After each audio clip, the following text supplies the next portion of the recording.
Magandang umaga mga kaibigan. So narito muli tayo sa ating channel para matuto ng iba't ibang kaalaman tungkol sa mga halaman. Ang paksa na ating pag-aaralan sa umagang ito mga kaibigan ay tungkol sa mamahaling mga ornamental plants dito sa Pilipinas na baka meron ka at ibig mong ipagbili. Ang mga pinakamahal na halamang ornamental sa Pilipinas ay nagkaroon ng momentum simula nang pinilit tayo ng COVID-19 na manatili sa loob ng ating tahanan. Kaya nga maraming mga tao ang ibinaling ang kanilang atensyon sa mga halaman para makapag-relax at makapagpahinga. Narito ang listahan ng mga pinakamahal at hindi masyadong budget-friendly na mga opsyon ng mga plantitos at plantitas para sa mga ornamental plants na pinapangarap mo. Ang unang halaman sa ating listang kaibigan ay ang fiddle leaf fig. Ang fiddle leaf fig ay hindi lamang isa sa pinakamahal na halamang ornamental sa Pilipinas, kundi isa rin sa pinakamagandang mga ornamental plants na gugustuhin mong magkaroon. Ang malalaki, light-colored leaves ng halamang ito ay ginagawa silang perpektong halaman para sa anumang uri ng panloob na disenyo. Dahil ang mga modernong bahay sa panahon ngayon ay madalas sa pinipinturahan ng yellow, light blue at white, ang mga kayumangging puno ng fiddle leaf fig ay akmang-akma sa mga kulay ng ganitong mga bahay. Ang mga panloob na halaman ay naging sikat na pandekorasyon nung nakaraang taon dahil nakatulong ang mga ito sa kalusugan ng tao. Ang fiddle leaf fig ay maaari ding maging isang fashion statement na nagbibigay sa iyo o sa iyong tahanan ng isang pop na estilo. Susunod sa ating listang kaibigan ay ang variegated Monstera deliciosa. Kung ang variegated Monstera deliciosa ay wala sa listahan mo sa mga nangunguna na pinakamahal na halaman sa Pilipinas, ay baka magbago ang isip mo kaibigan.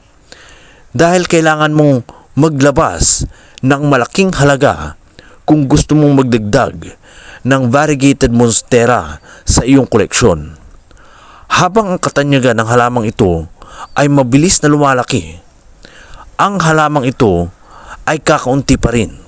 Ang mga varieties tulad ng Monstera aurea at Mint Monstera ay higit na mas mahal sa mga uri ng halamang ito. Ang dalawang pangunahing dahilan kung bakit ang mga halamang ito ay kabilang sa pinakamahal na halaman na ornamental sa Pilipinas ay una, hindi sila maaaring i-propagate gamit ang kanilang buto lamang. Kinakailangang pumutol mula sa mutated mother plant o cultured ng laboratory ang pagkukunan mo dito.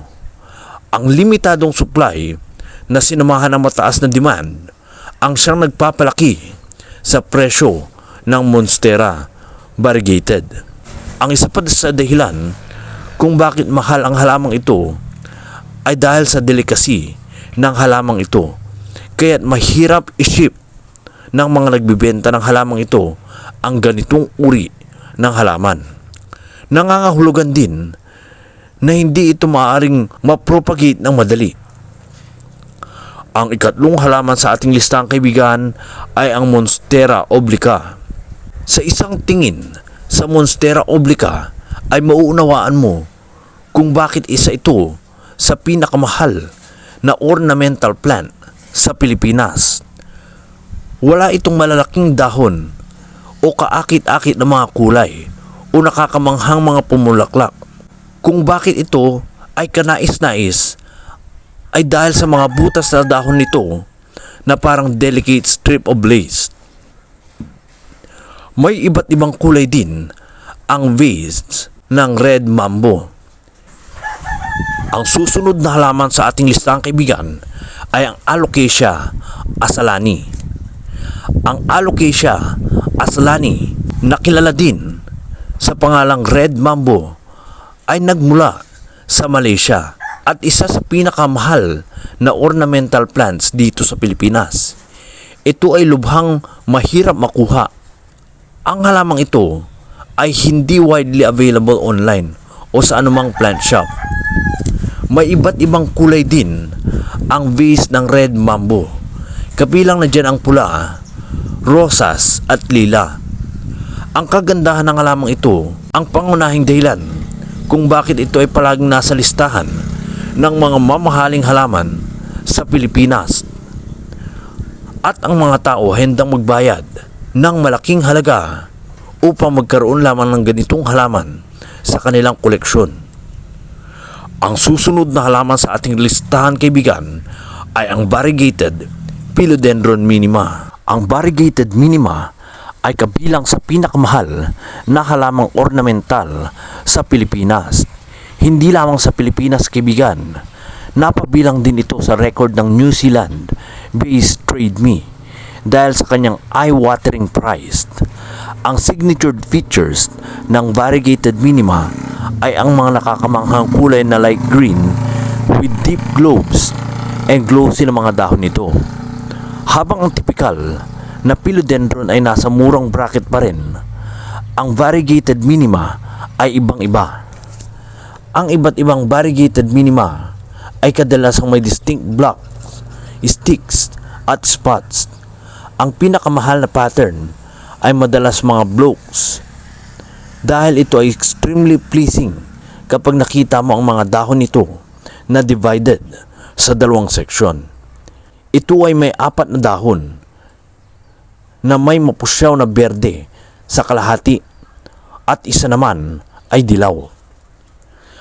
At ang pinakahuli sa ating listahan ay ang gold kinabalu orchid.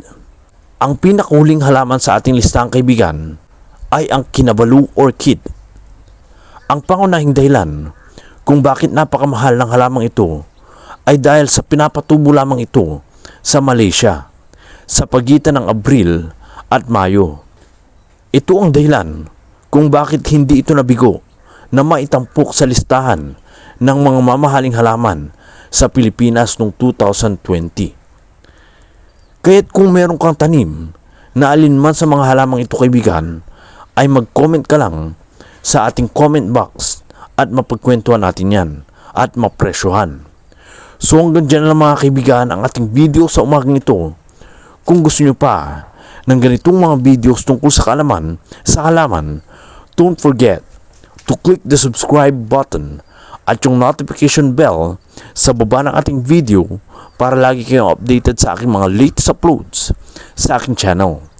So that's all for now, and as always, have a nice day, everyone.